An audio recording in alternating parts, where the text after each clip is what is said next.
ونستغفره ونؤمن به ونتوكل عليه ونعوذ بالله من شرور أنفسنا ومن سيئات أعمالنا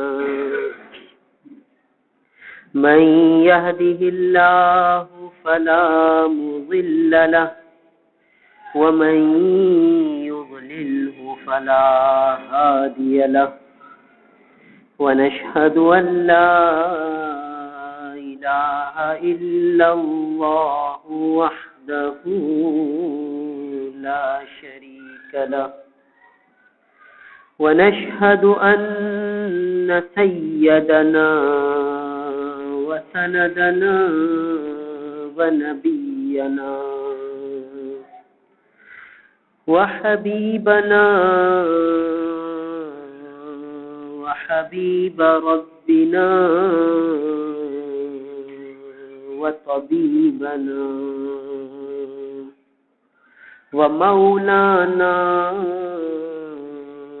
محمدا عبده ورسوله أما بعد عن أبي حرة الرقاشي عن عمه رضي الله تعالى عنه قال قال رسول الله صلى الله عليه وسلم ألا لا تظلموا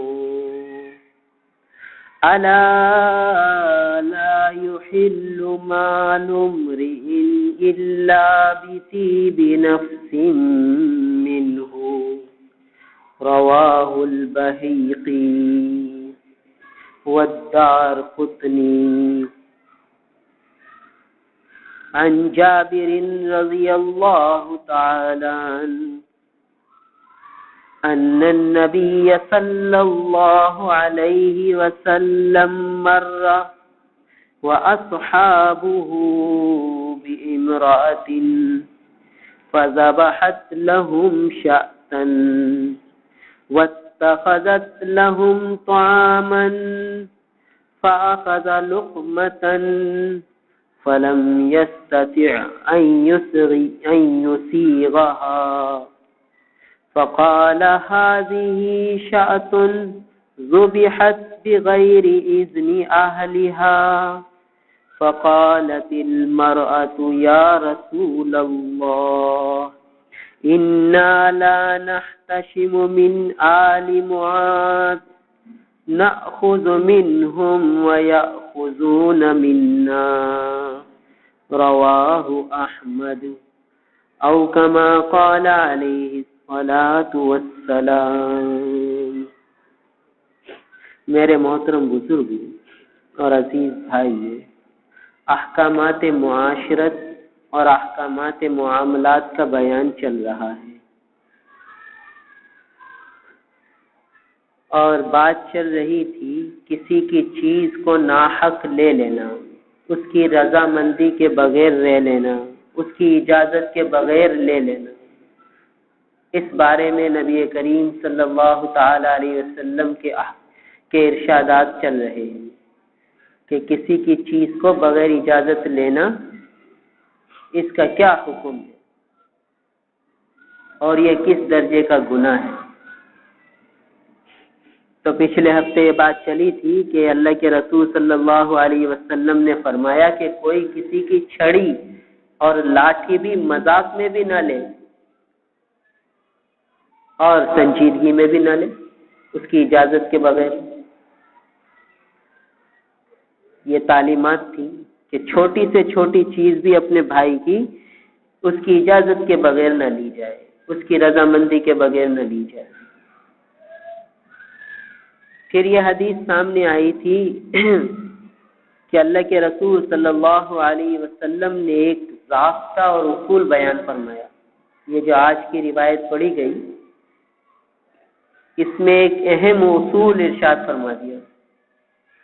فرمایا الا لا تظلموا، خبردار ظلم نہ کرو.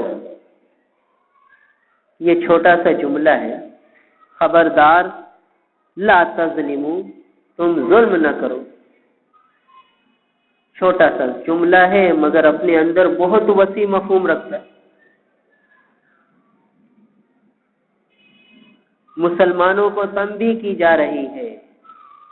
آقا فرماتے ہیں الا، خبردار، غور سے سن لو، متوجہ ہو جاؤ، توجہ اور دھیان کرو. لا تظلموا، کوئی تم میں سے کسی پر بھی ظلم نہ کرو. لا تظلموا، ظلم نہ کرو. اب ظلم کے ایک معنی تو یہ ہیں جو ہمارے عرف میں ہے کہ بھئی فلاں نے فلاں پر بڑا ظلم کیا، بھئی فلاں بڑا ظالم ہے.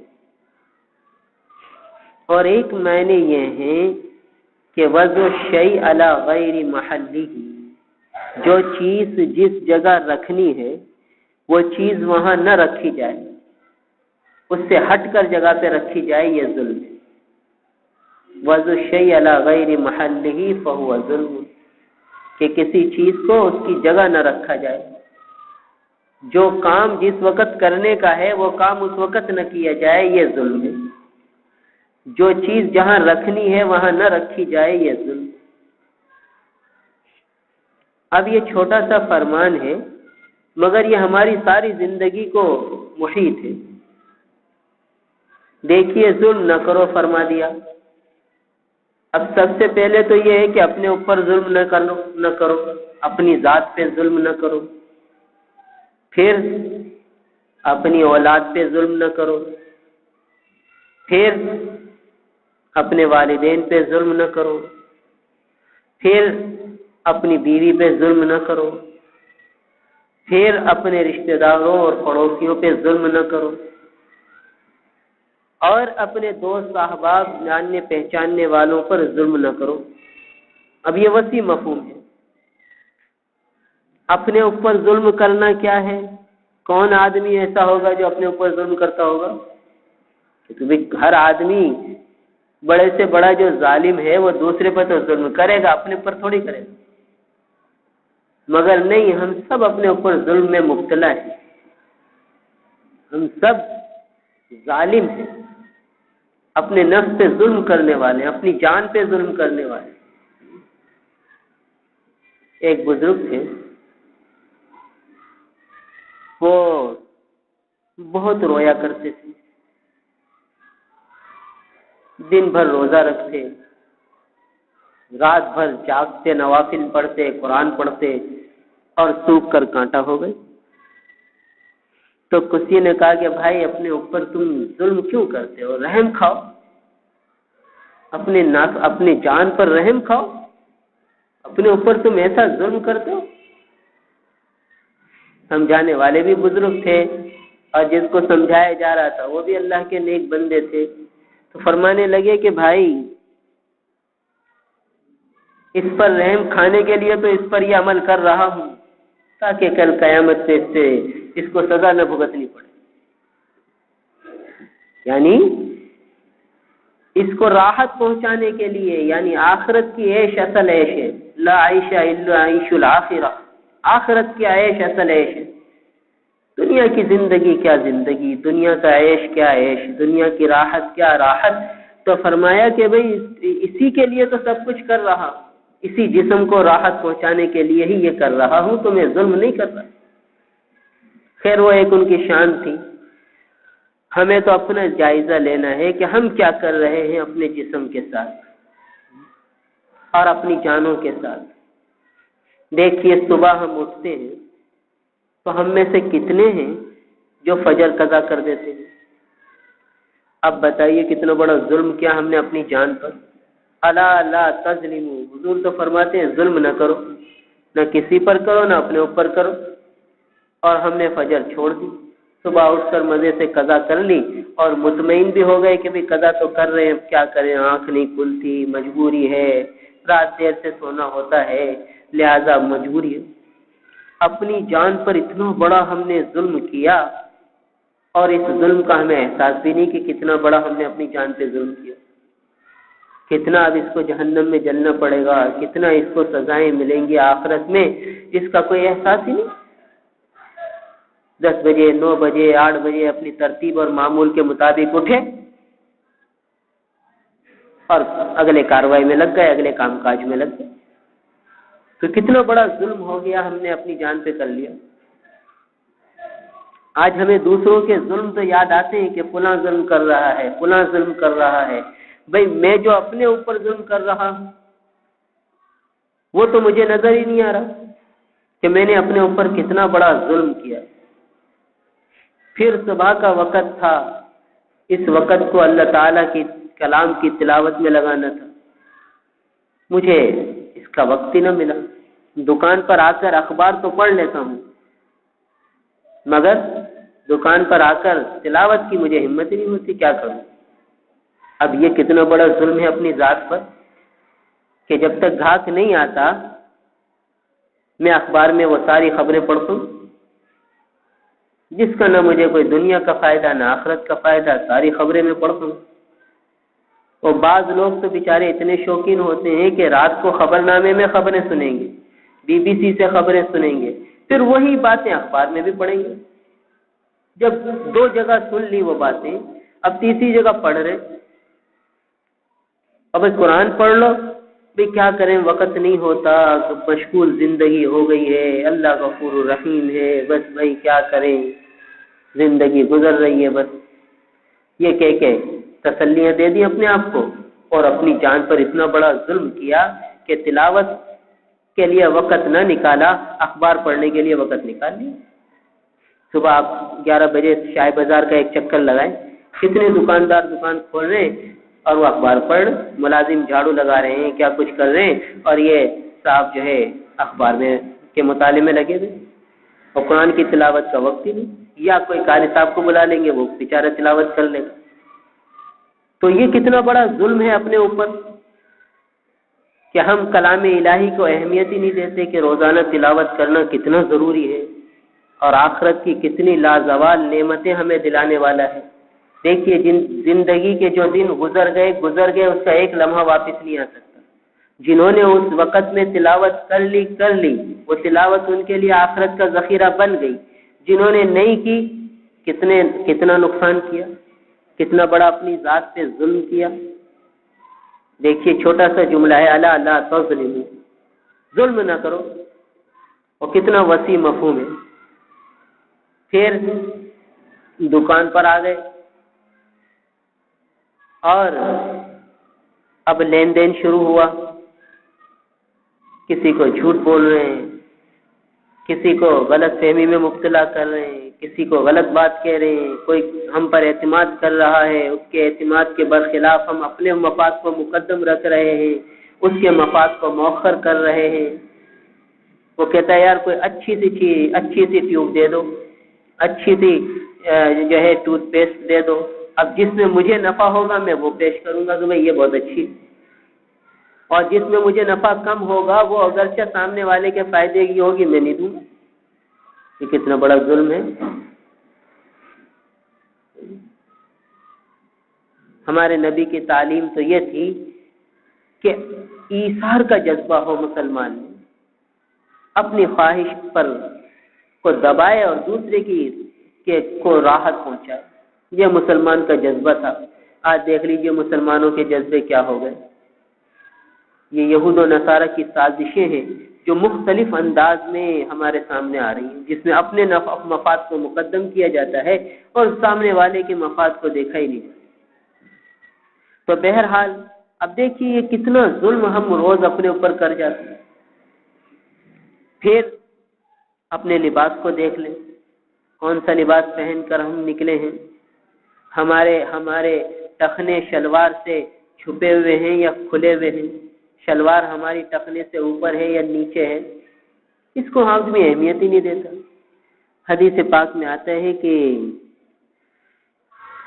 بعض لوگ ایسے ہوں گے جن پر اللہ تعالیٰ قیامت کے دن نظر رحمت نہیں فرمائیں گے.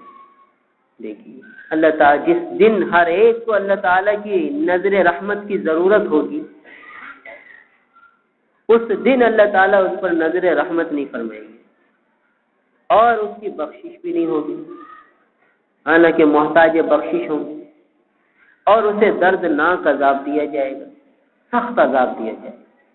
اس میں سے ایک شخص یہ ہے جو مسبل ازار ہو، یعنی اپنی شلوار کو ٹخنے سے نیچے لٹکاتا ہو۔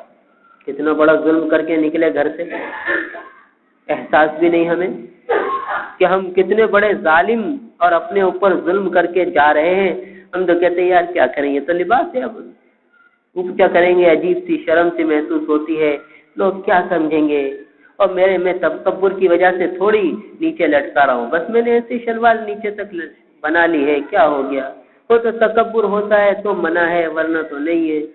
بس ایک بات ذہن میں بٹھا دی کہ تکبر کی وجہ سے ہو تو ٹھیک، جائز نہیں ہے ورنہ تو جائز ہے، بھلے شلوار کتنی نیچے تک ہو۔ حالانکہ آپ صلی اللہ تعالیٰ علیہ وسلم کا معمول مبارک یہ تھا کہ آپ صلی اللہ علیہ وسلم کی ازار مبارک آدھی پنڈلی تک ہوتی تھی، آدھی پنڈلی تک، بتائیے کتنی اوپر ہو گئی ٹخنے سے۔ تو آقا کی زندگی تو یہ، آقا صلی اللہ علیہ وسلم کا عمل تو یہ، اور میں یوں کہہ دوں کہ بھئی یہ میرے دل میں تکبر تھوڑی ہے، بس یہ کہہ کے میں مطمئن ہو گیا۔ بھئی نبی کے طریقے کو پسند نہ کرنا، نبی کے عمل کو پسند نہ کرنا، اس سے بڑا تکبر کیا ہوگا؟ میں یہ کہتا ہوں مجھے تکبر تھوڑی ہے، تکبر کی وجہ سے منع ہوتا ہے، میں نے تکبر تھوڑی کیا ہے، میں نے تو ایسے سلوا لی، بس سل جاتی ہیں شلواریں، جب ناپ دینے جاتا ہوں یاد نہیں رہتا، بس درزی سی دیتا ہے، میں پہن لیتا ہوں، میرے دل میں دور دور تک تکبر کا نشان نہیں ہے۔ بھئی تکبر نہیں ہے تو اوپر کر لو، کہتے نہیں اوپر کرنے میں شرم آ رہی۔ یہ جو شرم آ رہی ہے اور نبی کے طریقے پر عمل کی ہمت نہیں ہو رہی، تو یہ تکبر نہیں تو اور کیا ہے؟ تکبر کی کوئی الگ سے شکل صورت تو ہوگی نہیں کہ آدمی کہ بھئی یہ چیز تکبر ہے اور یہ چیز تکبر نہیں ہے۔ تو اس لیے حضور سے یہ فرمائیں کہ جو شلوار کو ٹخنوں سے نیچے لٹکا لے تو اللہ تعالیٰ اس پر نظر رحمت نہیں فرمائے گی۔ دیکھیے اتنی بڑی زیادتی کے ساتھ میں گھر سے نکل رہا ہوں، اتنا بڑا ظلم اپنے اوپر کر رہا ہوں کہ اللہ تعالیٰ قیامت کے دن اس پر نظر رحمت نہیں فرمائیں گے، اس کی مغفرت نہیں ہوگی، اور جو ہے اس کو دردناک عذاب دیا جائے گا۔ اور اس میں سے ایک شخص وہ ہے جو والدین کا نافرمان ہے، والدین کو ستاتا ہے، ان کو دکھ دیتا ہے، ان کی نافرمانی کرتا ہے، ان کے سامنے بلند آواز سے بات کرتا ہے، ان کے سامنے تیز آواز میں گفتگو کرتا ہے۔ اتنا بڑا ظلم ہم اپنے اوپر کر رہے ہیں، احساس بھی نہیں کہ کیا کر رہے ہیں۔ تو آپ صلی اللہ علیہ وسلم کا یہ فرمان، الا لا تظلموا، غور سے سن لو، خبردار ظلم نہ کرو۔ تو کتنا بڑا ظلم ہم اپنے اوپر کر رہے ہیں۔ پھر کتنے بیچارے مسلمان ہیں جو جب آفس جاتے ہیں، دفتر جاتے ہیں تو شیونگ کر کے جاتے ہیں، شیو کر کے جاتے ہیں، یوں کرتے سمجھتے ہیں کہ یہ صفائی ستھرائی کر کے جا رہے ہیں ہم۔ یہ بہت سخت گناہ کبیرہ ہے۔ اور کتنے بیچارے مسلمان صرف یوں سمجھتے ہیں کہ داڑھی رکھو تو ثواب ہے، نہیں رکھو تو گناہ تھوڑی، سنت ہے، سنت پر عمل کر لو تو ثواب ہے، سنت پر عمل نہ کرو تو گناہ تو نہیں ہے، چلو رکھو تو اچھی بات ہے۔ نہیں، یہ مسئلہ بھی غلط لوگوں کے ذہنوں میں بیٹھا ہوا ہے، داڑھی ایک مشت رکھنا واجب ہے۔ تو کتنے بیچارے مسلمان ہیں سیدھے سادے بھولے بھالے، ہر ایک سے خوش اخلاقی سے پیش آنے والے، ہر ایک کے کام آنے والے، مگر کتنا بڑا ظلم اپنی ذات سے کر رہے ہیں اور احساس بھی نہیں، احساس ہی نہیں۔ ایک شخص دارالفتہ میں آئے، 65-70 برس کی عمر تھی، اور جو ہے بہت زیادہ علمی باتیں کر رہے تھے، شاہ کا بیت سناتے تھے اور ان کی تفسیر کر رہے تھے، اور قرآن کی آیتیں پڑھ رہے تھے، ان کی تفسیر کر رہے تھے، اور جو ہے داڑھی بیچاروں کی تھی نہیں۔ تو ہم نے کہا یار ایک بات بتاؤ، تم ماشاءاللہ اتنا علم ہے، اتنی معلومات ہے، اور ماشاءاللہ اتنا تمہارا علم وسیع ہے، تو تم جو ہے یہ عمل حضور صلی اللہ علیہ وسلم کا زندہ کیوں نہیں کرتے اپنی زندگی میں؟ بتاؤ حضور صلی اللہ علیہ وسلم کا یہ صورت تھی یا نہیں تھی؟ بس ساری باتیں چھوڑو، لمبی بحث میں نہ پڑو، کہ آپ صلی اللہ علیہ وسلم کے چہرے انور پہ داڑھی تھی یا نہیں تھی؟ اگر تھی تو پھر آپ کے چہرے پہ کیوں نہیں ہے؟ جب حضور سے محبت ایمان کی بنیاد ہے کہ حضور کی محبت کے بغیر ایمان ہی کامل نہیں ہے، تو جب محبت یہ سب کچھ ہے تو پھر تمہیں کیسی محبت ہے کہ تم نبی والی صورت کو اپنا نہیں رہے؟ تو پھر تھوڑی دیر خاموش ہوئے، کہا یار یہ بات مولویوں کی مجھے سمجھ میں نہیں آتی۔ تو ہم نے کہا بھائی تم بس اتنی سی بات کو غور کر لو کہ بھئی یہ بات کہ حضور صلی اللہ علیہ وسلم کے چہرے انور پہ داڑھی تھی اور میں بھی حضور کا امتی ہوں اور اب قبر کے قریب ہوں، تو مجھے کس شکل میں حضور کے سامنے جانا ہے؟ کل حضور کے سامنا کرنا ہے، اللہ کا سامنا کرنا ہے، کس منہ سے جائیں گے؟ حضور والا چہرہ لے کر جائیں تو سامنا تو ہو، حضور خوش ہو کہ ہاں میرا امتی ہے۔ تو دیکھیے کتنا بڑا ظلم بیچارے مسلمان کر رہے ہیں اور احساس بھی نہیں کہ ہم ظلم کر رہے ہیں۔ اس کو ہلکی سی بات سمجھ لیا، حالانکہ واجب فرمایا ہے فقہائے کرام نے، داڑھی رکھنے کو، ایک مشت داڑھی رکھنے کو واجب فرمایا اور ایک مشت سے کم کرانے کو ناجائز اور گناہ کبیرہ قرار دیا۔ اب دیکھیے کتنا ضروری ہے، کتنا بڑا ظلم کتنے بہت سے مسلمان اپنے اوپر کر رہے ہیں اور احساس بھی نہیں ہے۔ تو ہمارے آقا تو یہ ایک ضابطہ اور اصول بیان کر رہے ہیں کہ ظلم نہ کرو۔ جب ہم اپنے اوپر ہی اتنا ظلم کر رہے ہیں تو دوسروں پر کیا کچھ نہ کر رہے ہوں گے؟ تو ایک دیکھیے یہ صرف وہ ظلم ہے جو ہم اپنے اوپر کر رہے ہیں۔ اب آئیے وہ ظلم جو ہم دوسروں پہ کر رہے ہیں، جس میں سب سے بڑا ظلم اولاد پر کر رہے ہیں کہ انہیں دین کی تعلیم، اس کی طرف ہماری توجہ نہیں ہے کہ دین کی تعلیم دلانا بھی ہماری شرعی ذمہ داری ہے کہ اولاد قرآن پڑھنے والی ہو، حافظ قرآن ہو، دین کے مسائل سمجھنے والی ہو، اسے حقوق کا علم ہو کہ والدین کے کیا حق ہوتے ہیں، اولاد کے کیا حق ہوتے ہیں، رشتہ داروں کے کیا حق ہوتے ہیں، کچھ پتہ ہی نہیں۔ کتنے مہنگے مہنگے اسکولوں میں ہم تعلیم میں داخلہ کرا دیتے ہیں، اور میٹرک کر لیا تو اب اعلیٰ سے اعلیٰ کالجوں میں اور جو ہے یونیورسٹیوں میں داخلہ دلائیں گے کہ اعلیٰ تعلیم حاصل کر لیں۔ ٹھیک ہے، اس کی گنجائش ہے، مگر جب دین نہ دلایا تو یہ کتنا بڑا ظلم کیا اولاد پر، کتنی بڑی زیادتی کر دی کہ دین کی تعلیم سے کوئی آشنائی نہیں ہے بچوں کو۔ ایک صاحب دارالفتہ میں آئے، کہنے لگے کہ بھئی اولاد میری بیوی کا انتقال ہو گیا ہے، اولاد شادی شدہ ہے، اب میں اکیلا پڑا رہتا ہوں، میں چاہتا ہوں کہ اپنی شادی کر لوں۔ تو اب اولاد بیچ میں آتی ہے، کہتے نہیں ساری جائیداد ہمارے نام کرو پھر بھلے شادی کرو۔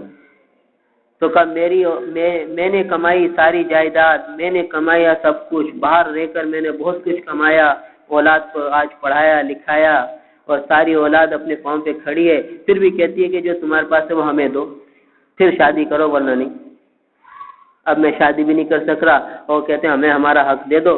تو آپ بتاؤ شریعت میں ان کا کتنا حق ہے؟ تم نے کہا بھئی تم نے باہر رہ کر اپنی اولاد کی دنیا کی فکر تو کی، اور ان پر کتنا بڑا تم نے ظلم کر دیا کہ انہیں دین کی تعلیم ہی نہ دی۔ آج دیکھو تمہارے خلاف ہو رہے ہیں۔ اگر تم انہیں شریعت کی تعلیم دیتے، دین کی تعلیم دیتے، تو آج وہ تمہارے سامنے اف نہ کرتے اور تمہاری خدمت جی دل و جان سے کرتے۔ کہنے لگا کہ خدمت بھی نہیں کرتے، اور میں چاہتا ہوں کوئی بیوی آ جائے تو میری خدمت کرے، اس سے بھی مجھے روک لے۔ میں نے کہتا ہوں چلو تم ہی خدمت کر دو، تو خدمت بھی نہیں کرتے۔ میں نے کہا تم نے ظلم جو کیا ان پہ، تو یہ ایک گھر نہیں ہے، ہزاروں گھرانے ہیں جہاں یہ حال ہے۔ تو اب دیکھیے کتنے لوگ دارالفتہ میں صرف اس لیے آتے ہیں کہ بھئی ہمیں جائیداد زندگی میں تقسیم کرنی ہے، کیونکہ بعد میں پتہ نہیں کہ لڑائی جھگڑے ہوں گے، کیا ہوگا کیا نہیں ہوگا، ہم چاہتے ہیں جیتے جی جو ہے وہ ہر ایک کو اس کو دے دیں، تو بتاؤ کیسے تقسیم کریں۔ بھئی باپ کو یہ نوبت کیوں آئی تقسیم کرنے کی؟ اس لیے کہ اس کو اولاد سے ڈر ہے کہ بعد میں لڑے گی، شریعت کے مطابق کام نہیں کرے گی، تو کہتے ہیں بھئی زندگی میں سب کو دے دوں تاکہ بعد میں لڑائی جھگڑے نہ ہو۔ دیکھیے یہ کھٹکا کیوں ہوا؟ اس لیے کہ اس نے ظلم کیا اولاد۔ تو کتنا بڑا ظلم ہے اولاد پر کہ اسے دین کی تعلیم نہ دی جائے، احکامات شریعت سے آشنا نہ کرایا جائے، سب کچھ سکھایا جائے، دین نہ سکھایا جائے۔ آج دیکھیے بے دینی کتنی عام ہو رہی ہے، کتنا بڑا ظلم ہے کہ ہماری بہنیں، ہماری بچیاں بغیر برقعے کے باہر پھر رہی ہیں۔ کتنا بڑا ظلم ہے اولاد سے کہ ہم نے ان بیچاری بچیوں کو کچھ بتایا نہیں کہ بھئی پردہ بھی فرض ہے، جیسے نماز فرض ہے ایسے پردہ بھی فرض ہے۔ اور بیچاری یہ بچیاں ہماری ہیں، یا ہماری بہنیں ہیں، ہماری بچیاں ہیں، ہماری مائیں ہیں، جو اس طرح بیچاری گھوم رہی ہیں کہ پردے کا تصور بھی ختم ہو گیا۔ ایک دور وہ تھا کہ مسلمان عورت کا بال کوئی نہیں دیکھ سکتا تھا، وہ دور بھی گزرا۔ اور جو ہے گھر سے نکلتے ہوئے بگیاں ہوتی تھیں گھوڑے کی، تو وہ گھوڑے کا سائز آگے چلا جاتا تھا، اور جو ہے دروازے، گھر کے دروازے سے وہ گھوڑے کی بگی کا دروازہ لگا دیا جاتا، عورتیں اس میں بیٹھ جاتی تھیں، اور پھر وہ آگے جا کے جہاں اترنا تھا وہیں گھوڑے کی بگی کو لگایا جاتا ہے۔ ایک دور مسلمانوں پر وہ بھی گزرا ہے، اور ایک آج یہ دور ہے۔ دیکھیے تو یہ کتنا بڑا ظلم اولاد سے کیا گیا کہ یہ بیچاری جو ہے پردے سے محروم ہو گئیں۔ اور نوجوان بچوں کو دیکھ لیجئے کیا حال ہو گیا، یونیورسٹیوں میں چلے جائیے اور ہاسپٹلوں میں چلے جائیے، جوان بچے بچیاں ڈاکٹر تو بن گئے، مگر شریعت کے احکامات کا کچھ پتہ نہیں کہ ہمیں کیسے زندگی گزارنی ہے۔ یہ ہم جو اس طرح چل رہے ہیں، ایک دوسرے سے ہنسی مذاق کر رہے ہیں، دیکھیے موت و زندگی کے روز ان کے سامنے مظاہر نظر آتے، روز آنکھوں سے دیکھتے ہیں مریضوں کو مرتے ہوئے، اور وہیں ہنسی مذاق چل رہی ہے۔ نامحرم بچے بچیاں آپس میں ہنسی مذاق میں لگے، ان کے سامنے دم نکل رہا ہے۔ تو یہ والدین کا ظلم نہیں ہے ان بیچاروں سے کہ والدین نے انہیں ڈاکٹر تو بنا دیا، مگر یہ نہ سکھایا کہ مرنے کے بعد کی بھی ایک زندگی ہے۔ اور دیکھو اس طرح زندگی، یہ مسلمانوں والی زندگی تھوڑی ہے۔ تو کتنا بڑا ظلم ہے اولاد پہ جو ہم نے کیا۔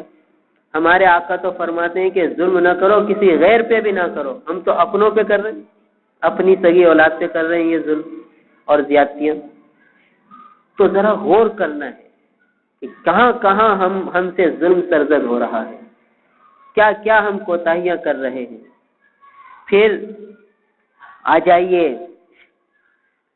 اولاد کی طرف کہ وہ والدین کے سلسلے میں کیا کر رہی ہے، اور شوہر کو دیکھیے یہ وہ بیوی کے سلسلے میں کیا کر رہا ہے۔ شوہر کتنا بیوی پہ زیادتی کر رہا ہے، ظلم کر رہا ہے، بیوی کتنا شوہر پہ ظلم کر رہی ہے، کتنا ہر ایک اپنے اپنے گھر کا جائزہ لے لیں۔ حضرت ڈاکٹر عبدالحی عارفی رحمہ اللہ کے متعلق آتا ہے کہ 30-40 سال اپنی بیوی کے ساتھ گزارے، کبھی ان کو کسی کام کے کرنے کا حکم نہیں فرمایا کہ بھئی یہ کام کر دے۔ دیکھیے یہ ہے اخلاق حسنہ۔ اخلاق حسنہ کس چیز کا نام ہے کہ اپنی بیوی کو 30-40 سال ساتھ رہے، کبھی کسی چیز کا حکم نہیں دیا۔ بیوی خود کہتی ہے اچھا بھائی شوہر کو تو پانی کی بھی ضرورت پڑتی ہے، کپڑوں کی بھی ضرورت پڑتی ہے، استری کی بھی ضرورت پڑتی ہے، تو کہنے کا انداز کیا ہوتا کہ مناسب سمجھے تو پانی رکھ دینا۔ دیکھیے ایک ہے پانی لاؤ، یہ حکم ہو گیا، ایک یہ ہے کہ مناسب سمجھے تو پانی رکھ دینا، وقت ہو سہولت ہو تو کپڑے دیکھ لینا ہمارے، دیکھیے، اور ایک ہے کہ ہمارے کپڑے لاؤ، یہ امر ہے، حکم ہے، اور ایک درخواست ہے۔ تو دیکھیے بیوی سے 30-40 سال کا عرصہ گزارا، بیوی خود گواہی دیتی ہے کہ کبھی حکم نہیں دیا کسی چیز کا۔ یہ ہمارے اسلاف کے اخلاق تھے، اور ہم تو سمجھتے ہیں کہ بیوی پر حکم کرنا ہماری غیرت ہے، نہیں کریں گے تو ہماری غیرت، یہ ہماری غیرت کے خلاف ہے کہ بیوی پر حکم نہیں چلائیں تو کس پہ چلائیں گے؟ اس کو یعنی ہم اپنی عزت سمجھتے ہیں، بیوی پر حکم جمانا، روز جھاڑنا، غصہ کرنا، سمجھتے ہیں کہ یہ ہمارا حق ہے، اور اگر ہم یہ نہیں کریں گے تو گویا کہ یہ ہماری غیرت کے خلاف ہو جائے گا۔ کتنے ہیں ایسے بیچارے؟ تو کتنا بڑا ظلم ہے کہ بیوی کے حق تلفیاں کی جائیں۔ اس کو بے موقع ستایا جائے، تنگ کیا جائے. اور اسی طریقے سے بیوی کی طرف سے ظلم ہے اور شوہروں پر کہ کتنا وہ ان کو ستاتی ہیں، بے موقع بے محل تنگ کرتی ہیں. تو حضور تو فرما رہے ہیں کہ ظلم نہ کرو. یہاں شوہر بیوی پہ ظلم کرتا ہے، بیوی شوہر پہ ظلم کرتی ہے. پھر کیا ہوتا ہے کہ جب شوہر کو بیوی کی طرف سے پورا تعلق، پوری محبت، پوری خدمت، پوری اطاعت نہیں ملتی، پھر اس کی توجہ دوسری طرف جاتی ہے اور اجنبی عورتیں پوری محبت دیتی ہیں تو اس کا دل اس طرف چلا جاتا ہے. پھر عورتیں پریشان ہوتی ہیں کہ پتہ نہیں کس نے جادو کرا دیا کہ میرے میاں کا دل دوسری طرف لگ گیا. کوئی وظیفہ ایسا ہو کہ ہم اس پر عمل کریں. تو بھئی وظیفہ تو یہی تھا کہ خدمت، محبت اور اطاعت، یہ تین چیزیں تھیں کہ اگر ہر عورت شوہر کے ساتھ یہ تعلق رکھے کہ خدمت جی جان سے کرے، اطاعت کرے، اس کی آنکھوں کے اشارے پہ چلے. آج عورت کے ذہن میں یہ پٹی پڑھا دی گئی کہ اگر شوہر کا ہر حکم ماننے لگے تو وہ تجھے لونڈی سمجھے گا، غلام سمجھے گا، خادمہ سمجھے گا، تو ہر حکم نہ مانیو. یہ پٹی پڑھائی جاتی ہے بچیوں کو، لہذا وہ شروع سے ہی جو ہے ایسے انداز اپناتی ہیں کہ ہر بات ماننے سے جھجکتی. پھر کیا ہوتا ہے کہ لڑائی جھگڑا ہوتا ہے، یہاں تک کہ طلاقوں تک نوبت آ جاتی. تو خدمت، اطاعت اور محبت یہ تھا وظیفہ شوہر کا دل جیتنے کا. بہشتی زیور میں ساری باتیں لکھی مگر اس طرف توجہ ہی نہیں، دھیان ہی نہیں. کون بہشتی زیور پڑھائے گا، کون بہشتی زیور پڑھے گا؟ کتابیں ہدیوں میں شادی کے موقع پر خوب کتابیں دی جاتی ہیں مگر پوچھو کون پڑھتا ہے؟ کوئی کسی کو پڑھنے کا وقت ہی نہیں کہ بھئی کیا کیا ہدایات لکھی ہیں بہشتی زیور میں کہ کیسے گھر نبھانا ہے. آج کتنے گھر ٹوٹ جاتے ہیں اور مسلمانوں کے ہی گھر ہیں، اور اکثر وہ ہیں جہاں یہ بہشتی زیور بھی موجود ہوتا ہے. تو کبھی پڑھائی نہیں اس بچی نے، نہ بچی کے باپ نے اس کو کہا، نہ بچی کی ماں نے اس کو کہا کہ بھئی یہ بھی پڑھنے کا ہے اور اس میں جو شوہر سے نباہ کا طریقہ ہے، سسرال میں کس طرح رہنا ہے، وہ سارا لکھا ہوا ہے. مگر نہ ماں کہتی ہے اس کو پڑھنے کا، نہ باپ کہتا ہے. ہم نے ایک بزرگ کو لکھا خط کہ حضرت میری بہن کی شادی ہونے والی ہے تو آپ انہیں کوئی نصیحت تحریر فرما دیں. تو حضرت نے لکھا کہ بہشتی زیور کے اندر ایک نظم ہے، بس وہ اپنی بہن کو کہو کہ بار بار پڑھتی رہے اور اس کی ہدایات پر عمل کرے، اور اسے کہو کہ وہ پکی حفظ یاد کر لے. اور وہ نظم کچھ اس طرح ہے کہ ایک لڑکی نے کہا یہ اپنی اماں جان سے، آپ زیور کی کریں تعریف مجھ انجان سے. پوری تفصیل سے وہ اشعار میں ہے کہ بھئی زیور کسے کہتے ہیں اور ہاتھ کا ہنر کسے کہتے ہیں. اور جو ہے اس میں یہ ماں کہتی ہے کہ بیٹی تو کانوں میں زیور نہ ہو تو غم نہ کر، اور ہاتھوں میں چوڑیاں نہ ہو تو غم نہ کر. تیرے پاس تو دستکاری کا ہنر ہونا چاہیے، تجھے تو سلائی کڑھائی آنی چاہیے، تجھے تو کھانا پکانا آنا چاہیے. پوری نصیحت. مگر کس کو وقت ہے کہ وہ پڑھے؟ کون سی دلہن ہے جس کو یہ پڑھایا جاتا ہو؟ تو یہ ظلم نہیں ہے؟ سب کچھ دیتے ہیں بیٹی کو جہیز میں، یہ تربیت نہیں دیتے. تو یہ ظلم نہیں ہے بیٹیوں پر کہ بیوٹی پارلر میں 25-25 ہزار روپے کا خرچہ کرتے، ماں بھی خوش ہے باپ بھی خوش ہے، اور وہاں جو وہ بے حیائی کا ارتکاب ہوتا ہے اس کو بھی گوارا کر لیا جاتا ہے. سب کچھ گوارا کیا جاتا ہے، پیسے بھی خرچ کیے جاتے ہیں، مگر یہ تربیت نہیں دی جاتی بیٹیوں کو.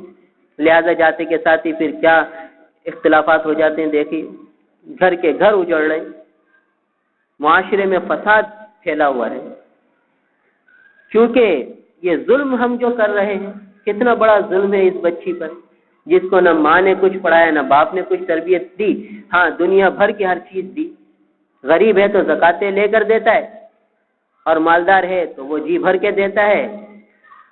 اور بھئی یہ جو کام کی چیزیں تھیں اس کی طرف توجہ ہی نہیں، نہ باپ کی نہ ماں کی نہ دادا کی نہ دادی کی نہ نانا کی نہ نانی کی. کوئی یہ کہنے کو تیار نہیں کہ بھئی بہشتی زیور یہ ذرا پڑھ لو.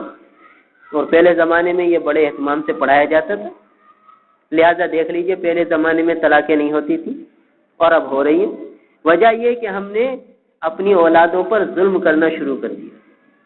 اور باپ بیٹے کو نہیں سمجھاتا کہ بیٹا اب تمہاری زندگی بدل رہی ہے، اب تمہیں کس طرح چلنا ہے، بیوی کے بھی حقوق ہیں، ماں کے بھی حقوق ہیں، بہنوں کے بھی حقوق ہیں، بیٹا اب تم اعتدال سے چلنا۔ نہ باپ بیٹے کو کچھ تربیت دیتا ہے، نہ ماں بیٹی کو کچھ تربیت دیتی ہے، اور یہ ظلم ہو رہا ہے جس کا نتیجہ ہم دیکھ رہے ہیں۔ ہمارے آقا تو دیکھیے کیسا فرمان، کیسا جامع حکم ہے، الا لا تظلموا، غور سے سن لو، ظلم نہ کرو۔ اور ہم کیسے ظلم پہ ظلم کیے جا رہے ہیں، اپنے اوپر، اپنی اولاد پر، اور پھر اسی طریقے سے ساس بہو پہ ظلم کرتی ہے، ظلم بہو ساس پہ کرتی ہے، یہ عام وبا چل پڑی ہے۔ ساس کو یہ شکایت ہے کہ بہو خدمت پوری نہیں کرتی، کام صحیح نہیں کرتی، اور بہو کو یہ شکایت ہے کہ میں اتنے کام کرتی ہوں، اور ساس پھر بھی اس میں کچھ نہ کچھ ٹھونگ نکالتی رہتی ہے۔ تو یہ فضا کیوں بن رہی ہے؟ اس لیے کہ تربیت نہیں ہے، نہ ساس کی تربیت ہے نہ بہو کی تربیت ہے، لہذا ظلم پہ ظلم، ظلم پہ ظلم ہو رہا ہے، اور پھر خود ہی ہم سب پریشان ہیں، ماحول سارا تو پریشانیوں میں مبتلا ہے، کون خوش ہے دیکھیے۔ اور پہلے ایک بہو گھر میں آتی تھی، سب کی آنکھوں کی ٹھنڈک بن جاتی تھی، سارا گھر خوشیوں سے بھر جاتا تھا، اور اب ایک مہینے بعد کھچاؤ شروع ہو جاتا ہے، بھائی بہن کا کھچاؤ شروع ہو گیا، ساس بہو کا کھچاؤ شروع ہو گیا، نند بھاوج کا شروع ہو گیا، زیادتیوں پہ زیادتیاں شروع ہو گئیں، اور ہر ایک کو دوسرے کے عیوب نظر آتے، اپنے عیب دیکھنے کو کوئی تیار نہیں ہے کہ مجھ میں کیا خامی، بس دوسرے کے عیب جوئی شروع ہو گئی دوسروں کی۔ تو دوسروں کے عیب دیکھنا یہ مستقل ایک ظلم ہے۔ قرآن کی تعلیمات یہ ہیں کہ لا تجسسوا، دوسروں کے معاملے میں تجسس نہ کرو، اور دوسروں کی غیبتیں اور برائیاں ایک دوسرے سے بیان نہ کرو۔ قرآن کی تعلیمات تو یہ تھی، مگر دیکھ لیجیے ہم معاشرتی اعتبار سے کتنا ظلم کر رہے ہیں۔ ایک نند کہنے لگی کہ بھئی اگر بھابھیوں میں عیب ہی عیب ہوں اور واضح عیب ہوں تو ہم کیا کریں؟ اس کے عیوب ہمارے سامنے ہیں، جب ہم عیوب سے نگاہ ہٹاتے ہیں پھر بھی ہمیں عیب ہی عیب نظر آتی، اس میں کوئی اچھائی نظر ہی نہیں آتی۔ اچھائی ہو تو ہم دیکھیں نا، کیونکہ ہم نے ان کے سامنے یہ بات رکھی کہ بھئی عیوب پہ نگاہ نہ رکھو، خوبیوں پہ نگاہ رکھو۔ تو انہوں نے کہا کہ بھئی خوبیاں ہیں ہی نہیں۔ تو ہم نے کہا اچھا تم یہ دیکھو کہ تم میں خوبیاں ہیں، تم میں کیا ہے؟ تم میں تو خوبیاں ہیں، وہ تو تمہیں نظر آ رہی ہیں، تم میں بھی تو کچھ خامیاں ہوں گی، اسے تلاش کرو اور اس کی خوبیاں ڈھونڈو۔ پھر دیکھیے ایک مثال اللہ نے ذہن میں ڈالی، اس کو ہم نے سمجھایا کہ دیکھو مکھی ہے، ایک مکھی عام سی مکھی ہے جو گند پہ بیٹھتی ہے، نجاست پہ بیٹھتی ہے، گندگی کے ڈھیر پہ بیٹھتی ہے، اور ایک شہد کی مکھی ہے۔ یہ دونوں مکھیاں چمن میں جاتی ہیں۔ اب یہ جب دونوں مکھیاں چمن میں گئیں، باغ میں گئیں، تو ہر ایک نے اپنی اپنی فطرت کے مطابق جگہ ڈھونڈی۔ دیکھیے باغ میں پھل پھول بھی ہیں اور نجاست بھی ہوتی ہے، کیچڑ ہوتا ہے، گند ہوتا ہے۔ تو جو عام مکھی تھی اس نے تو اپنی جگہ ڈھونڈی گند پر، جہاں نیچے کہیں درختوں کی جڑوں میں کچھ نظر آیا گند، وہاں جا کے بیٹھ گئی۔ اور جو شہد کی مکھی تھی اس نے بھی نظر دوڑائی، وہ پھل پہ بیٹھی، پھول پہ بیٹھی۔ تو ہر ایک کا اپنا اپنا زاویہ نگاہ ہے نا۔ تو دیکھیے ایک ہے شہد کی مکھی، وہ پھولوں پہ بیٹھی، پھلوں پہ بیٹھی، اور ایک عام مکھی جو گند پہ بیٹھی۔ پھر یہ دونوں چمن سے نکلی۔ چمن سے نکلی تو ایک مکھی ایک گھر میں گئی اور وہاں پھر بیماری آ گئی۔ کھانے پہ بیٹھی، کھانے میں جراثیم لگے اور بیماریاں پھیل گئی۔ ایک کو الٹی دست ہوئے، دوسرے کو ہوئے، اور سارے گھر کو بیمار کر دیا۔ اس مکھی نے، کیونکہ اس مکھی نے کہاں اپنا بیٹھنا پسند کیا، نجاست پر اور گند پر، لہٰذا اس کی وجہ سے یہ بیماریاں پھیل گئیں، سارا گھر بیمار ہو گیا۔ اور دوسری مکھی اس نے پھل اور پھول کو منتخب کیا، وہ بھی باہر نکلی، پھر اپنے چھتے میں گئی، وہاں اس نے شہد بنایا، پھر شہد بنا تو اللہ کا فرماتے ہیں فیہ شفاء للناس، کہ اس میں لوگوں کے لیے شفا ہے، اس میں شفا ہے لوگوں کے لیے۔ اب اس مکھی سے شفا مل گئی، گھر والوں نے شہد استعمال کیا اور سب کو شفا ہو گئی۔ تو دیکھیے مکھی، یہ دونوں کیڑے ہیں، وہ مکھی بھی مکھی ہے، یہ بھی مکھی مکھی ہے۔ اقبال نے کہا نا کہ پروانہ ایک پتنگا، جگنو بھی ایک پتنگا، یہ روشنی کا طالب وہ روشنی سراپا، یعنی جگنو بھی ایک پتنگا ہی ہے مگر سراپا روشنی ہے، اور پروانہ بھی ایک پتنگا ہی ہے مگر یہ روشنی کا طالب ہے، روشنی کے قریب جاتا ہے، روشنی کا طالب، اور وہ سراپا روشنی ہے۔ تو شہد کی مکھی یہ بھی چمن میں جاتی ہے اور اچھائیوں کو ڈھونڈتی ہے، خوبیوں کو ڈھونڈتی ہے۔ تو اب ہم نے کہا بھئی تم کون سی مکھی بنتی، تم شہد کی مکھی بننا چاہتی ہو تو تمہاری وجہ سے معاشرے میں صحت پھیلے گی، اور اگر تم وہ مکھی بننا چاہتی ہو تو تمہاری وجہ سے گند پھیلے گا۔ اور گھر کی اور ہر آدمی کی مثال ایک چمن کی سی ہے، اور چمن میں گندگی بھی ہوتی ہے۔ بھئی باغ کے اندر ایسا تو نہیں کہ گندگی نہ ہو، باغ کی بنیادی گندگی ہے، یعنی جو کھاد ڈالی جاتی ہے وہ کیا ہے؟ گوبر ہے، مگر دیکھیے چمن میں آدمی جاتا ہے تو اس کو ایک سکھ اور خوشی محسوس ہوتی ہے۔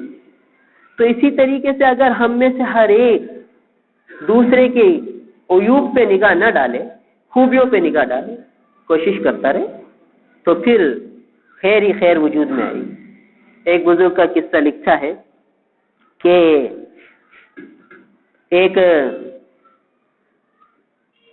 چور، اس کو ہمارے امام کے نزدیک تو یہ ہے کہ اگر کوئی چور چوری کر لے تو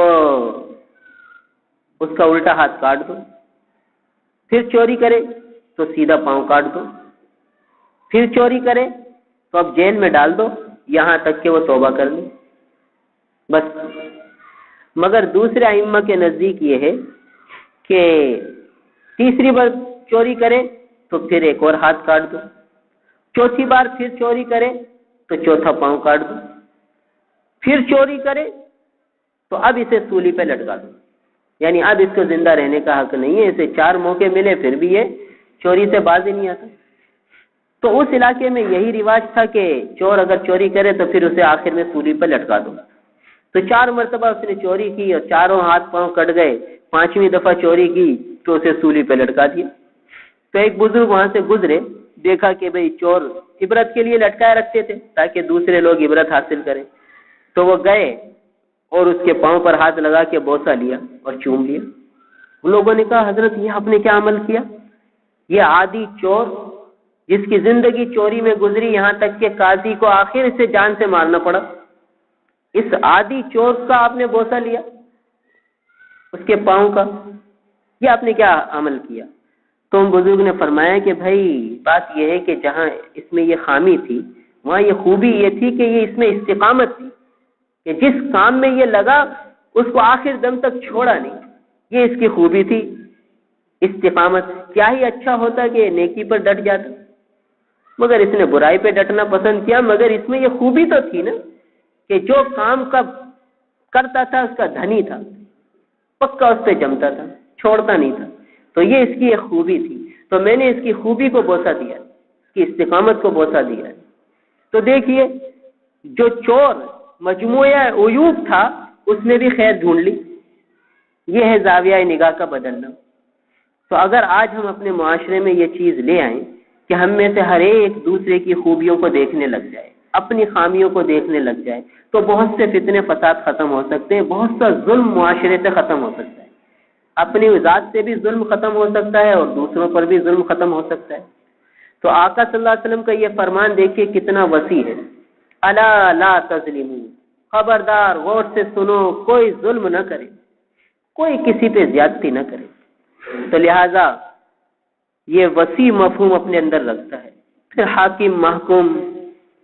حاکم محکوموں پر ظلم نہ کرے، زیادتیاں نہ کرے۔ دیکھیے کتنے تاجر ہیں جو ملازموں پہ ظلم کرتے ہیں، ان کو تنخواہیں کم دیتے ہیں، ان سے کام زیادہ لیتے ہیں، اور کتنے ملازم ہیں جو اپنے مالکان کو ستاتے ہیں، ان کے پیسے چراتے ہیں، کام پورا نہیں کرتے، تنگ کرتے ہیں۔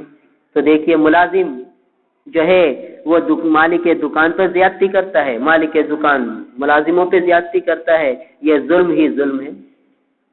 اسی طریقے سے کرایہ دار بیٹھ گیا تو ڈٹ گیا، ہٹتا ہی نہیں، وہ ظلم کر رہا، کہیں مالک دکان ظلم کر رہا، کہیں مالک مکان ظلم کر رہا۔ تو ہر طرف ظلم کا بازار گرم ہے۔ ہم کہ سمجھتے ہیں کہ بھئی خالی اہل حکومت والے ہی ظالم ہیں، ہم جائزہ لیں تو ہم خود ہی ظالم ہیں۔ تو بہرحال آقا کا یہ فرمان ہم سب کے لیے ہے، تو ہمیں جائزہ لینا ہے، جو ہم سے ظلم ہو رہا ہے اس سے ہمیں بچنا ہے۔ تو آقا صلی اللہ علیہ وسلم نے ایک تو یہ تعلیم فرمایا کہ لا تظلموا، کوئی کسی پہ ظلم نہ کرے، ہرگز کوئی ظلم نہ کرے۔ پھر فرمایا کہ الا لا یحل مال امرئ الا بطیب نفس منه، خبردار غور سے سنو، حلال نہیں ہے کسی شخص کا مال مگر اس کی دل کی رضامندی سے، یعنی دل کی خوشی سے تو اس کا مال حلال ہوگا، اور دل کی رضا کے بغیر اس کا مال لے لیا تو وہ حلال نہیں ہے، وہ طیب نہیں ہے، وہ پاکیزہ نہیں ہے، وہ حرام ہے، حلال نہیں ہے۔ اب دیکھیے کتنے مسلمان ہیں جو ایسا مال کھاتے ہیں جو دل کی رضامندی سے نہیں ہوتا۔ کون سا مال دل کی رضامندی سے نہیں ہوتا؟ مثلا یہ چندے لیتے ہیں لوگ، بعض یونینوں میں چندے ہیں کہ بھئی چندے دو، اور جو نہیں دیتا تو کہتے ٹھیک ہے دیکھ لیں گے، نہیں دو، اب مجبوری میں دینا پڑتا ہے۔ تو اب دیکھیے اس چندے سے جو کھانا بنایا گیا وہ حلال نہیں ہے، کیونکہ طیب خاطر سے تھوڑی ہے، زبردستی کیا گیا۔ لڑکے کی شادی ہے، لڑکی والے دعوت کرتے ہیں، کہتے بھئی 50 آدمی آ جائیں، لڑکے والے کہتے ہیں نہیں ہمارے تو 200 ہیں، 150 تو گھر گھر کے ہیں، 40-50 تو لڑکے کے دوست احباب ہوں گے، 200 آئیں گے، 200۔ یہ ظلم ہے۔ اب وہ لڑکی والا جو کر رہا ہے وہ خوشی سے تھوڑی کر رہا ہے، اسے تو اب وہ نبھانا ہے مسئلہ، چاہے قرضہ کرے، چاہے زکاتیں لے، چاہے کچھ بھی کرے، تو یہ ظلم ہے، اور یہ مال کھانا حلال نہیں ہوا، اس لیے کہ طیب خاطر سے تھوڑی ہے، مجبوری میں کر رہا ہے کہ ہاں بھئی ٹھیک ہے 200 کیا 250 لے آئے آپ۔ ہم نے ایسے اپنے کانوں سے سنے ہیں لڑکی والے جو لڑکے والوں کو فحش گالیاں دیتے ہیں کہ بھئی اب میں آج مہندی ہے، آج فلاں آئیں گے، اور گالی کے ساتھ۔ ارے بھائی وہ تمہاری بیٹی کا تمہارا داماد ہے، اور وہ تمہاری بیٹی کا سسرال ہے، کچھ تو خیال کرو۔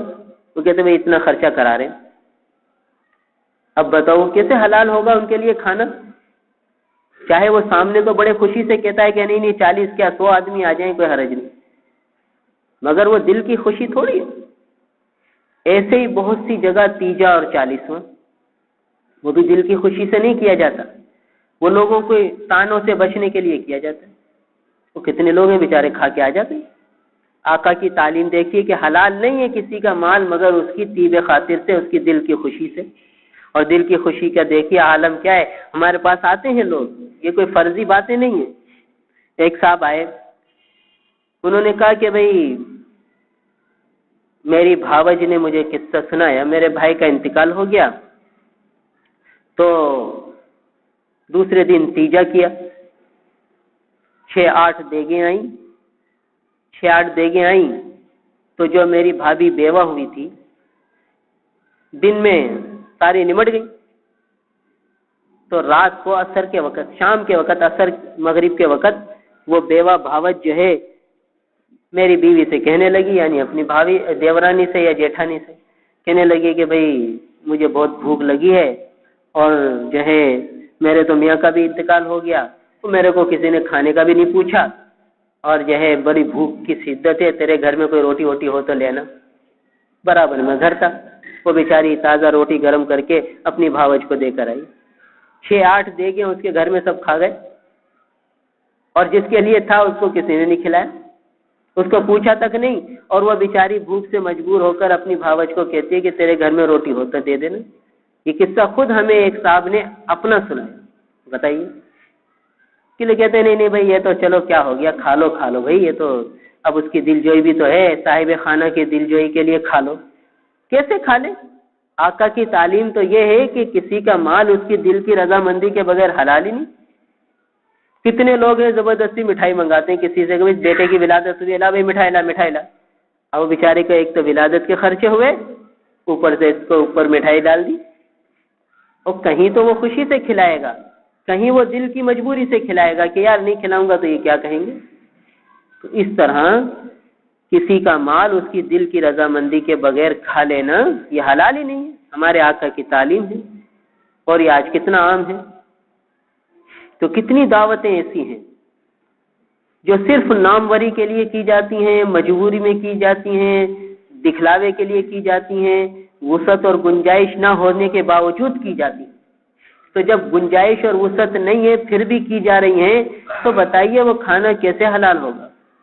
کہتے نہیں کیا کریں، دعوت ہے، دعوت قبول کرنا تو حق ہے مسلمان کا، یہ کہہ کے ہم دعوتیں قبول کرتے ہیں، کھاتے ہیں، کھا کھو کے آ جاتے ہیں۔ یہ بھی تو تعلیمات ہیں، جہاں یہ ہے کہ دعوت قبول کرنا مسنون ہے، سنت ہے، مسلمان کا حق ہے، وہاں یہ بھی تو حدیث ہے۔ تو اب علماء سے پوچھیں گے کہ بھائی معاملہ اس قسم کا ہے، کہاں ہم جا سکتے ہیں، کہاں نہیں جا سکتے، علماء رہنمائی کریں گے کہ بھئی کون سی جگہ تم جا سکتے ہو، کون سی جگہ نہیں جا سکتے، کہیں جانا ضروری ہوگا، کہیں جانا مناسب نہیں ہوگا۔ رہنمائی حاصل کرنی ہے، یہ نہیں کہ ہر جگہ بس اپنے من سے فیصلہ کر لیا، ایک ہی جگہ ہر جگہ ایک ہی حدیث فٹ کر دی، نہیں، یہ بھی حدیث ہے وہ بھی حدیث ہے۔ اب علماء بتائیں گے کہ کس موقع پر کون سی حدیث پہ عمل کرنا ہے۔ کسی موقع پر اس حدیث پہ عمل کریں گے جس میں مسلمان کے دل کو خوش کرنا آیا ہے، اور دعوت کو رد کرنا وہ گناہ قرار دیا، کہ جس نے دعوت کو رد کیا اس نے ابو القاسم صلی اللہ علیہ وسلم کی نافرمانی کی، اتنا سخت حکم ہے۔ تو کہاں دعوت کو رد کرنا گناہ ہوگا اور کہاں دعوت کو رد کرنا لازم اور ضروری ہوگا، تو یہ تو علماء تفصیل بتائیں گے۔ تو اس حدیث کے دوسرے جز میں فرما دیا کہ کسی مسلمان کا مال اس کی رضامندی کے بغیر حلال ہی نہیں ہے، جائز ہی نہیں ہے۔ تو ہم میں سے ہر ایک اپنا جائزہ لے، دیکھیے مشتبہ مال کھانے سے کیا ہوتا ہے۔ مشتبہ مال کھانے سے دل کی نورانیت ختم ہو جاتی ہے، اعمال صالحہ کی توفیق چھن جاتی ہے۔ بہت سے ایسے واقعات ہیں کہ آدمی نے مشتبہ مال کھایا اور اچھا بھلا اعمال صالحہ کرتا تھا، محروم ہو گیا، تکبیر اولیٰ سے چلا گیا، جماعت کی نماز سے محروم ہو گیا، یا تہجد کی لذت سے محروم ہو گیا، ذکر کی توفیق چھن گئی مشتبہ مال کھانے سے۔ اس لیے آدمی کو چوکنا رہنا ہے، احتیاط کرنی ہے کھانے پینے میں، کیونکہ ایسا نہ ہو کہ مشتبہ مال کھا لیں، کسی کی رضامندی کے بغیر اس کا مال کھا لیں اور دل کی دنیا ہی برباد ہو جائے۔ اس لیے چوکنا رہنا ہے۔ بعض بزرگوں کا معمول بہت محتاط حد تک تھا کہ ہر کسی کی دعوت ہی قبول نہیں کرتے تھے اور ہر جگہ جاتے ہی نہیں تھے، انتہائی محتاط طریقے سے زندگی گزارتے تھے۔ تو بہرحال اس روایت کا دوسرا جز الا لا یحل مال امرئ الا بطیب نفس من، یہ بہقی شریف کی حدیث ہے۔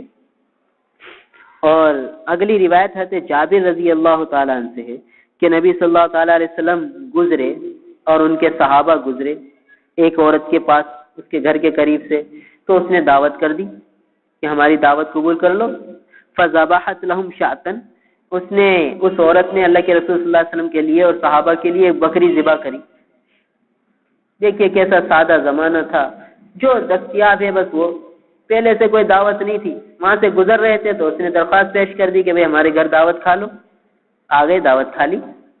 یہ ہوتی ہے بے تکلفی کا معاملہ، سادہ طریقہ، تکلفات، تصنع، بناوٹ، دکھلاوا، یہ چیزیں نہیں ہوں، سادگی کے ساتھ دیکھیے دعوت گزر رہے ہیں تو اس نے درخواست پیش کر دی، اللہ کے رسول صلی اللہ علیہ وسلم نے قبول فرما لی، صحابہ کے ساتھ چلے گئے، وہ اتنی خوش ہوئی کہ فذبح شاۃ، بکری ذبح کر دی، بکری ذبح کی، جلدی جلدی بنا لیا کھانا، واتخذت لهم طعاما، اور ان کے لیے کھانا تیار کیا، فاخذ لقمۃ، اللہ کے محبوب صلی اللہ علیہ وسلم نے اس میں سے ایک لقمہ لیا، فلم یستطع ان یصیغها، اللہ کے رسول صلی اللہ علیہ وسلم اسے نگل نہ سکے،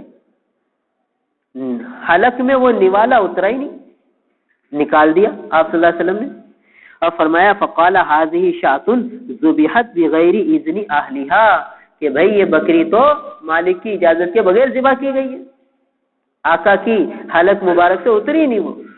دیکھیے یہ ہے، یہ ہمارے آقا کی شان، فوراً فرما دیا کہ بھئی یہ بکری مالک کی اجازت کے بغیر ذبح کی گئی ہے۔ اور وہ عورت آئی دوڑی ہوئی، گھبرا گئی کہ کیا مسئلہ ہوا، تو اس نے آ کر بتایا کہ فقالت المرأۃ یا رسول اللہ، عورت نے آ کر کہا اللہ کے رسول انا لا نحتشم من آل معاذ، کہ اللہ کے رسول یہ معاذ کا خاندان ہمارے قریب ہی رہتا ہے، وہ ہماری چیز لے لیتا ہے، ہم ان کی چیز لے لیتے ہیں، تو یہ بکری انہی کی تھی اور ہم ایک دوسرے سے ہمیں اجازت ہے لینے کی، وہ ہماری چیز لے لیتے ہیں، ہم ان کی چیز لے لیتے ہیں، ہمارے درمیان ایسی بے تکلفی ہے، لہذا میں نے ان کی بکری لے کر ذبح کر دی تھی۔ ناخذ منهم وياخذون منا، وہ ہم سے ہماری چیز لے لیتے ہیں، ہم ان کی چیز لے لیتے ہیں، اور ایک دوسرے کو یہ برا بھی خیال نہیں کرتے۔ تو دیکھیے یہ عمل بھی جائز تھا، مگر آقا کی مبارک طبیعت نے اس کو بھی قبول نہیں فرمایا، کہ اتنی سی بے احتیاطی کہ ٹھیک ہے بے تکلفی ہے اور لینا کی اجازت ہے، مگر اعلیٰ درجہ یہی تھا کہ اللہ کے رسول کی دعوت ہے تو اجازت لے کر بکری لیتی۔ دیکھیے تو اتنا سا شبہ کہ بکری دوسرے کی تھی اور اس کی اجازت کے بغیر ذبح کی گئی تھی، اگرچہ عرفاً اس نے اجازت دے رکھی تھی، مگر پھر بھی آقا صلی اللہ علیہ وسلم اسے تناول نہ فرما سکے۔ تو لہٰذا اس سے معلوم ہوا کہ اس طرح کی چیزوں سے ہمیں محتاط رہنا ہے۔ ہمارے آقا کی یہ بھی تو سنتیں ہیں، ان سنتوں کو کون اپنائے گا؟ یہ سنتیں بھی نبی کی ہیں، یہ بھی نبی کی سیرت ہے۔ اللہ تعالی ہم سب کو عمل کی توفیق عطا۔ الحمد للہ رب العالمین والعاقبۃ للمتقین والصلاة والسلام علی رسولہ محمد وآلہ واصحابہ اجمعین۔ اللہم انت السلام ومنک السلام تبارکت یا ذا الجلال والاکرام۔ اللہم استر عوراتنا وآمن روعاتنا، لا الہ الا انت سبحانک انی کنت من الظالمین۔ اللہم استر عوراتنا وآمن روعاتنا، اللہم اجعل سریرتی خیرا من علانیتی واجعل علانیتی صالحا۔ یا اللہ ہمارے حال پر رحم فرما دیجیے۔ یا اللہ ہم نے اپنی جانوں پر بڑا ظلم کیا ہے، یا اللہ صبح سے شام تک ظلم والی زندگی گزار رہے ہیں، آپ ہمارے حال کو دیکھ رہے ہیں، اپنے فضل سے معاف فرما دیجیے۔ جو صغیرہ ہم سے ہو رہے ہیں وہ بھی معاف فرما دیجیے، جو کبیرہ گناہ ہم سے صادر ہو رہے ہیں یا اللہ وہ بھی معاف فرما دیجیے، جو آپ کے بندوں کی حق تلفیاں ہم سے ہو رہی ہیں یا اللہ وہ بھی معاف فرما دیجیے۔ یا اللہ ہماری حالت ذات پر رحم فرما دیجیے، ہمیں اپنے نیک بندوں میں شامل فرما لیجیے۔ یا اللہ ہمیں حیات طیبہ نصیب فرما دیجیے۔ یا اللہ جو زندگی آپ اپنے پیارے بندوں کو دیتے ہیں ویسی زندگی ہمیں نصیب فرما دیجیے۔ یا اللہ اپنا تعلق نصیب فرما دیجیے، اپنا دھیان نصیب فرما دیجیے۔ آپ کی محبت، آپ کے محبوب کی محبت ہمارے دل کی گہرائیوں میں اتار دیجیے۔ یا اللہ رگ و ریشے میں اتار دیجیے۔ یا اللہ آپ کے احکامات پر عمل کرنے میں مزہ آنے لگے ایسی ہماری طبیعت بنا دیجیے۔ اے اللہ اتباع سنت کی لذت سے آشنا کر دیجیے، اور اے اللہ حضور کے طریقے سے ہٹنے میں ہمیں بوجھ محسوس ہو ایسی ہماری کیفیات بنا دیجیے۔ یا اللہ قدم قدم پر ہماری دستگیری فرما دیجیے، ہماری تربیت فرما دیجیے، ہماری اصلاح فرما دیجیے۔ اے اللہ امت کے حال زار پر رحم فرما دیجیے۔ یا اللہ باطل والوں نے سازشیں کر کے مسلمانوں کو اپنے دین سے بہت دور کر دیا۔ یا اللہ ہم اپنے دین سے بہت دور ہو گئے، آپ سے بھی دور ہو گئے، آپ کے محبوب سے بھی دور ہو گئے۔ یا اللہ آپ ہمارے حال پر رحم فرما دیجیے، ہمیں اپنے قریب کر لیجیے، اپنے حبیب کے قریب کر دیجیے۔ یا اللہ ہمیں صحیح معنوں میں مسلمان بنا دیجیے، ہمیں سچا پکا مسلمان بنا دیجیے، اپنا فرما بردار بنا دیجیے۔ ربنا ظلمنا انفسنا وان لم تغفر لنا وترحمنا لنكونن من الخاسرين۔ ربنا ظلمنا انفسنا وان لم تغفر لنا وترحمنا لنكونن من الخاسرين۔ یا اللہ یہ دعا حضرت آدم علیہ السلام کو آپ ہی نے سکھلائی تھی، اس میں یہی بات ہے کہ ہم نے اپنے نفسوں پہ ظلم کیا ہے۔ یا اللہ ہم سب نے واقعی اپنی جانوں پر بڑا ظلم کیا ہے، صبح سے شام تک ظلم والی زندگی گزار رہے ہیں۔ یا اللہ آپ کی عنایت ہے کہ آپ ہماری پکڑ نہیں فرما رہے۔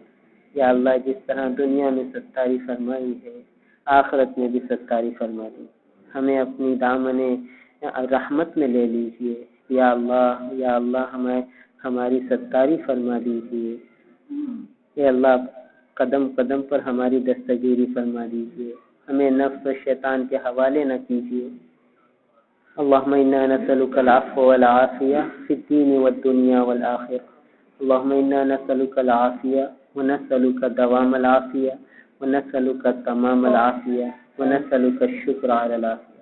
یا اللہ تمام مسلمانوں کو اپنی مضبوط حفظ و پناہ میں لے لیجیے، ہر شر سے بچا لیجیے، ہر خیر مقدر فرمائیے، ہر قسم کی بیماریوں سے بچا لیجیے، پریشانیوں سے بچا لیجیے، آفات اور بلاؤں سے بچا لیجیے، ہر قسم کی ناگہانیوں سے بچا لیجیے۔ اللہم اغفر لحینا ومیتنا وشاہدنا وغائبنا وصغیرنا وکبیرنا وذکرنا وانثانا، اللہم من احییتہ منا فاحیہ علی الاسلام ومن توفیتہ منا فتوفہ علی الایمان۔